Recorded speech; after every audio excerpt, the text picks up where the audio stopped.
You've had a few, obviously, milestone victories in your career, but I've got to imagine that this one in New Jersey feels as sweet as any of the rest of them. This one in New Jersey is definitely the sweetest for multiple reasons. My first main event, taking on a legend, someone so accomplished like Henry Cejudo is not an easy task, man. Like, yeah, we both do YouTube channels and we analyze and break down fights, but dude, the guy is freaking smart.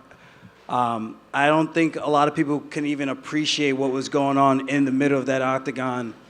Both of us making adjustments to each other's adjustments. It was a high-level physical chess match, and thankfully, I think I came out just a little bit better, and maybe that means my YouTube channel is a little bit better. Were you said you think it came out a little bit better. Were you confident when it was going to the judges, when it got announced to split? Were you a bit nervous? What was the emotions? I mean, I was confident I won. I was like, I definitely feel like I won that 3-2. But at the same time, I was like, you just never know, man. Like, people give ring generalship to the guy who's just walking forward and making a mean face. And it's like the other guy circling around you, dancing around you, making you look silly, you're missing, and they give it to the other guy because he came forward. I'm like, that doesn't score. Scoring fights is literally doing damage. If I'm dancing around you, I'm using my footwork, and you can't touch me, that's me controlling the octagon. If you are cutting me off as you're pressuring me, and I'm on the backside of the cage, and you're landing shots, you're controlling the octagon, you're controlling the action. But that's not what happened tonight, so close fight. But I definitely thought I won and edged it out. In my personal opinion, I know there's going to be some critics out there saying, oh, once again, he has a controversial win. He didn't really win that. Man, SMD, bro. Get used to this face because it's not going anywhere, guys. It's not. You're obviously a fan of this. I'm curious, got into some wrestling exchanges, took us back a couple of times, but what was it like to tangle in the wrestling department with a gold medalist? I think I'm an Olympic gold medalist now. I think, what was that, 3 takedowns, I think? At least 2. You got 4. 4? You got 3. I lost count. But no, seriously, though, strong guy. I knew I was going to do better in the clinch with the body lock. He did a great job utilizing the inside leg trip, even though I kind of knew it was coming, but there were certain positions I was like, I want him to tie out with me there because I feel like I could bang him to the body a couple of times with some knees. And I know Mighty Mouse hurt him there, and I felt like I can expose that situation. So I felt like if he didn't get the trip, he might be a little bit lost in those positions and probably try to bail. I think he might have overcommitted with the wrestling and gave me more opportunities to take him down than he probably would have liked. But that's what I'm saying. It's such a high-level chess matches, game of inches, split-second decisions, and I came out on top of that. I mean, just personally curious, do you think he was the highest skilled guy you fought, just from terms of spending time in the cage? Was his adjustments, you're like, wow, this guy is really elite? 100%. I mean, Piotr Jan, high-level striker. TJ Dillashaw, high-level striker as well. Even though he came in slightly compromised, I fought with a torn labrum as well. So, I'm not giving TJ an excuse to get out of that. But Henry came prepared, and that's what I liked about this matchup. There was no excuses. No one's going to come in here and as soon as the fight's over, I banged up my toe and I couldn't move the right way. And shut up, man. Nobody wants to hear that. We all have opinions. We all have excuses, and they all stink. Nobody wants to hear that, So, like I said, highly skilled guy. I came out on top. Most wins in the bantamweight division. I don't even like tooting my own horn, but the records speak for themselves. I've been saying this for a long time. People could keep doubting me, but I've only had 3 opponents that were not ranked in my entire career that I fought, and I think it was in my win streak that I fought. Yeah, 3 of them that weren't ranked. So I think it's about time people start putting some respect on my name. Next up, Sean O'Malley. You had your in-cage face-off. Curious if you were able to take anything out of that, and they look like they want, or Dana was saying he would like to see it maybe August in Boston, if that's something that would work for you. Thoughts on Sean O'Malley? My thoughts on Sean O'Malley is that motherfucker is frail. Frail. You think if I could take down a short, stocky guy like Henry, who's actually a gold medalist and has good takedown defense, what am I going to do to Sean O'Malley? Like, let's be honest here, guys.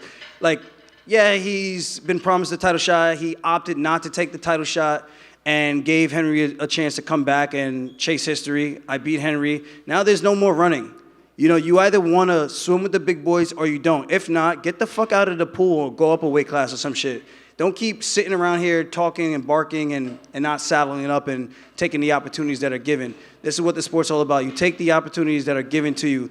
I guarantee you, we step in there, I think I fold that man in half in 1 round. It's just going to... Same thing I did to Sandhagen. Go out there, pressure forward. He's going to use his footwork. I'm going to cut off the cage like I was just talking about.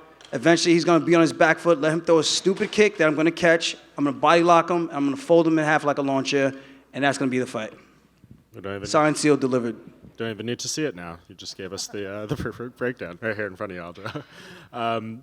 Just that chaos in there, though, like a lot of people, think something with him and Merab. Did it feel like it was close to getting out of control for a moment in the cage there afterwards? I don't know. I was in a different world. I was ready to jump on his back if I needed to. And I think I might have tapped him and turned him around, or I don't even know what I did. But I was just like, yo, don't fuck with my boy. That's pretty much it. Do you think he knows that you're the tougher fight for him? He tweeted out earlier today before the event, like, please, Henry, win this fight. Yeah, 100%. It's like you want to fight the guy who's 5'4" and you're 5'11". You're a better striker. You're longer. Your range. It just makes more sense for him to fight Henry. Gives him the best opportunity to become a UFC champion. Styles make fights. Physicality makes fights. And that's what people have to do. You have to analyze the situation and break it down. And I think sometimes people just forget about all those things and they just look at, oh, he's so good. The Flash, his hair is colorful and he smokes weed. Dude, I smoke weed. Like, what the hell are we talking about? Like, you know what I mean? Definitely the tougher fight. Jiu-jitsu, wrestling. I can strike. My striking is very awkward, I will say. Even with Henry, I thought I was going to piece him up with a couple of shots from the outside, and it didn't quite go that way. In my head, it looked a lot better as like reality versus what it looks like. So I know there's got to be some things I got to tighten up with that, especially going in there with a guy like Amali, because he's had almost a year to make adjustments. But I'll be ready, and I'm not priding myself to be a striker. I am a grappler foremost. So if you have a problem with that, like Khabib says, his father's plan, I'm coming out there with a purpose and to take you down and drown you, and that's it. Is it exciting to prepare for a fight where your opponent is more or less one-dimensional compared to these recent guys that you've been fighting who, have strong wrestling, jiu-jitsu, and striking? Is it more exciting? Yeah, and is it going to be maybe an easier camp and more straightforward approach for you of what you need to do? And none of these camps are easy, man. I got some hammers that I train with, and it's a fight's a fight. Like, he could easily land a 1-2 that stings me right on the chin and put me down. And that's just what it is. It's a fist fight. Like, anything could happen in there. And I understand that. The last time I underestimated somebody, I was staring at the lights. And I don't even remember staring at the lights. I woke up in a hospital. I came to my senses in a hospital against Marlon Moraes. So I've been humbled by this sport. And I think O'Malley needs to be humbled again. I guess him breaking his foot against Cheeto, that wasn't enough for him, so I got to do it again to him. And just last thing from me, Henry was just in here before you. He feels maybe he won the fight, but he's saying he need to watch it back, and he seems very internally conflicted about what he's going to do in the future. What would be your advice, Jim? Do you think he should stick around and be part of this stacked division and work towards a rematch? Yeah, why not? I mean, the more big names, the more exciting it is for this division. And I think more people are going to want to gun for him to add his name to their resume. Henry's no easy out for anybody. I know he doesn't like cutting the weight down to 125. He was a thick boy in there. I think it'd be fun to have him around for sure. And, I plan on fighting O'Malley and then going up and chasing Volkanovski. So I'm taking Henry's blueprint, and I just need to get one more. And then I think that's it for 135. Hey, Champ, on that note, congratulations on the victory. So it's a guarantee that you only have one more fight at the 135-pound weight division before you go up to 145? It just depends on how the fight goes. If I lose, knock on wood, then, I stick around. Merab gets his shot at 135 for the belt, and I help him, and it is what it is. Fighting at 135, I don't want to say I'm the bigger guy, but I make the weight, but the weight cut is not easy, and it's not as fun going through the training camps when you have to make sure you're predominantly cutting weight, when you could be skill building. And I'm not saying that's how much weight I cut. It's just I'm very lean, and I've gotten older. It makes it harder. 145 could be a breath of fresh life for me, and it can make it easier for me to fight more frequently. So that's kind of the way I'm looking at it. I could bulk up a little bit. Maybe I'm not fading in that 5th round as much as I'm doing now. I don't even think I really faded in the 5th round tonight. I think it was just Henry's energy and his demeanor to want to win that round really shine through. And I was kind of kicking myself about that because I wanted to dominate the 5th round and show my dominance. And I was really pissed about that. So that's one of the that's probably why I was a little more reluctant to celebrate, because I want to put a stamp on it, something kind of like a highlight or a cool ending to the fight, even like a Max Holloway thing, pointing to the ground like, let's fucking go. Like, I wanted that, but then he got the takedown, kept me against the cage. I was like, this is not the way I wanted the end of the 5th round to go. But it is what it is. A positive thing he said about you was you are the greatest bantamweight of all time. Asked him that. So when you hear that from Henry Cejudo, how does that make you feel? I appreciate it. I let the fans decide that, though, and it is what it is. I can't really. That's not for me to call. That's why I love sports, because everyone has a different opinion on who's the greatest and why they're the greatest, and that's up for interpretation. So I let the fans decide on that. And for me, I know I'm up there. I know I'm in that conversation, and at the end of the day, I'm comfortable in my own skin. I don't need that for approval to feel self-worth. I'm happy. I accomplished a lot in this sport. I accomplished a lot in this division. I'm making history. My name's going to be in the history books for years to come, decades to come. And good luck to anybody out there who's going to try to chase that resume, because it's going to be very tough to beat. And lastly, you've been dealing with nagging injuries quite some time now. You went down to Columbia Bioaccelerator. You got the stem cells. How are you feeling overall with this camp? And you think you're going to have to need any surgeries or anything like that before the next fight? I mean, right now I'm feeling good. I think I could take a few weeks off and let the stem cells continue to do their thing, build on the injuries with the rehab stuff that I'm doing over at the UFC PI. Aljamain Sterling Day is May 23rd, so I get to celebrate that back in Long Island, Nassau County. So I'm excited about that. I get to have some downtime with my friends, actually create some memories outside of fighting. So I'm looking forward to that as well. Just signed a new partnership with Nerd Focus. So there's a lot of good things. Nootropic energy drink. So I'm just looking towards the future, keep my body healthy, do as best as I can to stay consistent. I would like to fight in September, then fight again in December. People think I just want to sit on the sidelines. I only get paid when I fight. So, guys, I don't want to sit on the sidelines. I want to be active. But when I get injured, do these training camps, it's hard, So I'm trying to do the best that I can. All of us like to make money. All of us want to be active. And we know the fans love it. So that's what we're trying to do. We try to put it on the line for them time in and time out. Congrats. Congratulations on a huge win. You packed this house. You broke records. You and Henry put on a masterpiece. Like, you guys were Van Gogh and Rembrandt out there. You guys painted a masterpiece on that canvas. Is this more than just a title defense for you? This is validation. You are everything that you say you are? I felt validated well before this, but I know for the fans, some of the fans out there, they might feel like this gives me a little bit more validity, but everyone's going to always have an opinion. They're going to have something to criticize and say, and at the end of the day, that's not for me to judge. It is what it is. What can I do? I can't force someone to believe what I believe. If it's either you agree or you don't agree. I'm out here trying to chase something great. I'm out here really trying to do something with my life, and I'm not saying other people aren't. But this ain't an easy sport, man. There's a lot of people who don't stick around. They don't last very long, barely even make it to their second UFC contract. I've been here since 2014, and that says a lot. That says a lot about my resilience, says a lot about perseverance, just not quitting, giving up on yourself when the time gets tough. I lost 2 fights in a row, split decision to 2 guys ranked in the top 10, and my job was on the line. That after my very first contract going into my second one, after talking a whole lot of shit about wanting to fight, get paid, and then I lose 2 fights in a row. So that's how quickly things could change. I could be here one day, down here the next. So I don't take it for granted whatsoever. And I think that's what people should try to realize about life. Just don't take nothing for granted, man. Life is short. Go out there, chase the things that you want to do, and go get it, man. Don't let no one dictate or tell you what you can and cannot do, because if you do that your entire life, you'll never get nowhere. And if I listen to everyone else who said I was done, I had no chin and whatnot, I'll just be back home just being a gym teacher and never knowing what I could have truly accomplished because I didn't chase my dream and my goals.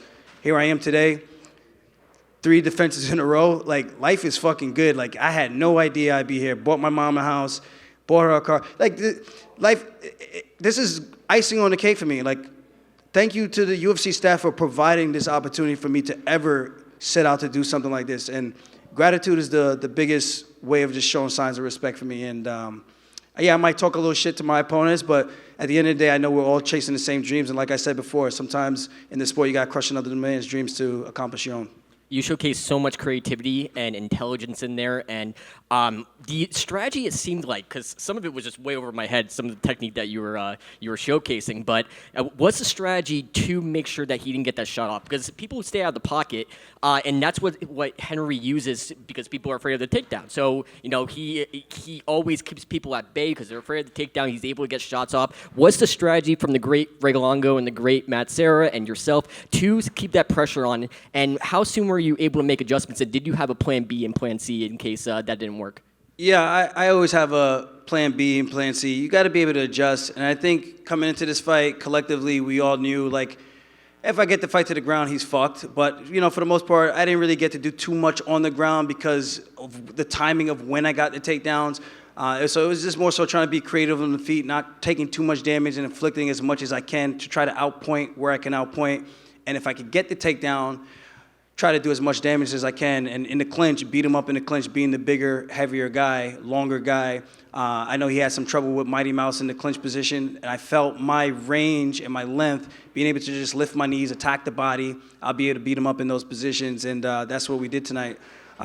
So collectively, we all have like our ideas that we think about, which can be the keys to victory, and that's just kind of the way we go. Like at this stage of the game, if these fighters aren't taking notes, that's a sad thing. You have to be able to adjust in the middle of the fight. If you can't make adjustments, good luck, because it is hard, man. You get to the top, you don't get here by accident. You have to be one of those guys who can flip the switch, change it up, in literally split seconds and make reads.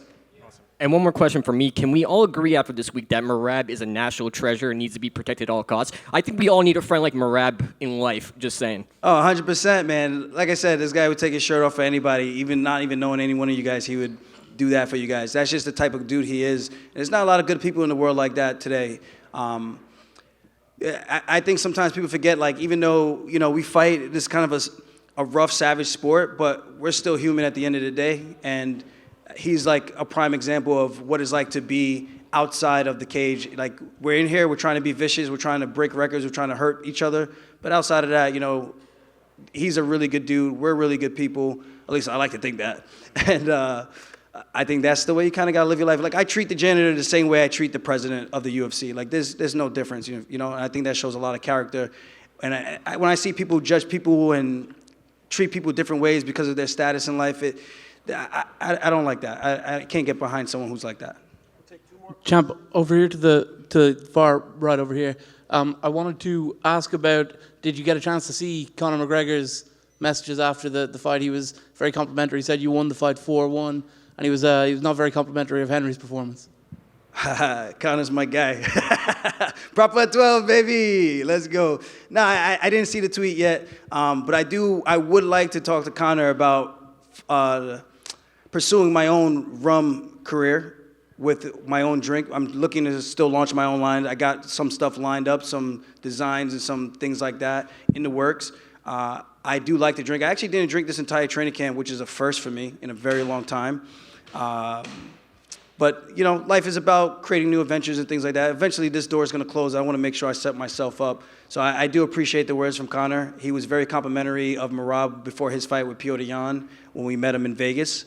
And I like watching him fight. He's a pioneer of the sport. Like, if you can't respect that guy, I don't know what to tell you. Like, I know some of the stuff, some of the antics could get a little crazy, but what he's done and accomplished, I think, is hard to ignore. Final two. And Aljo right here. Congratulations. How was it having Coach Serra back in your corner tonight? It was great. It was cool, especially, like, we're back on the East Coast. We're in New Jersey where everyone fought coming up because it was illegal in New York for such a long time. So to have the whole band back together was cool to have. The energy was positive. Everyone was dialed in, alert. And that's what it's all about, everyone being on the same page. And, like, even the other guys that I've had in the past, like for me, I I'm good with, like, it doesn't really matter who's in the corner, but it does matter, like, the camaraderie kind of thing, you know? So it was cool having that again and having that original Long Island feel again. So that was nice to do. And on top of that, making history with the guys that I started with, you know? So definitely appreciative of that and glad he took my offer to come back and jump in with me and chase a dream. Aljo, over here. You mentioned not drinking in the lead up to this fight. How did your body feel and kind of respond to that? And do you think that's something you'll be repeating? Nah. I like to drink, man. You know what it is? These training camps are so hard. After I have a crazy hard sparring session, if I feel like I'm in a certain threshold of my conditioning, that's like my release. You know, everyone has a release, has a vice, something that kind of lets them reset. And it's not like I get drunk or wasted doing training camp, but I'll have like 1 or 2 drinks, and that's it. And it makes me feel better. It makes me feel more happy going through the grind. Because if you're just serious all the time, and then you're not even guaranteed to win. You know, like I could have lost that fight and it'd be like, well, I didn't drink for no reason. You know what I mean? So it's about sacrifices and things like that. Yeah, I do sacrifice all the other stuff, but you know, you got to have a little bit of a balance. So it's not something that I'm going to say I'm going to go back to. This was more so because of the injury that I had. I wanted to give the stem cells the proper time, not destroy it with alcohol. And I can't say I felt a lot better. I really can't say that, but maybe there's something to it. I don't know. But for me, I'd rather be happy and train versus like thinking about it and be like, man, I wish, you know. So I'm not gonna go. I don't condone binge drinking, but I do condone just enjoying your life and having a balance. There's got to be a work-life balance. And the other question I wanted to ask was about your teammate Matt Frivola, who got a big victory as well. What did you think of that? Steamroller, big win, baby. Welcome to the top 15, baby. The steam has arrived. We got some killers coming up, man. There's a lot of young guns coming up. Frivola finally getting his breakthrough shine. 3 knockouts in a row in the first round. We got Nassim also, third round TKO, a lot of 55ers. We got some hammers, man. I try to give these guys shine as much as I can because when I was coming up, I didn't have anybody doing that for me. So I try to highlight these guys as much as possible. They are super special talent. And if you guys like strikers, those are the guys to watch. Like, I ain't the striker, guys. I'm the grappler. I'm going to take you down. I'm going to drown you, backpack you. Those guys, they bang. So if you want to watch some high-level striking, those are the guys to keep your eyes on because they're fun to watch. You got to watch their sparring sessions. It's like, it's pay-per-view. It's literally pay-per-view sessions. Thank you, Aljo. Thank you, guys, man. Appreciate you all. Be safe and get home safe and have a drink for me. Cinco de Mayo, baby. Let's go.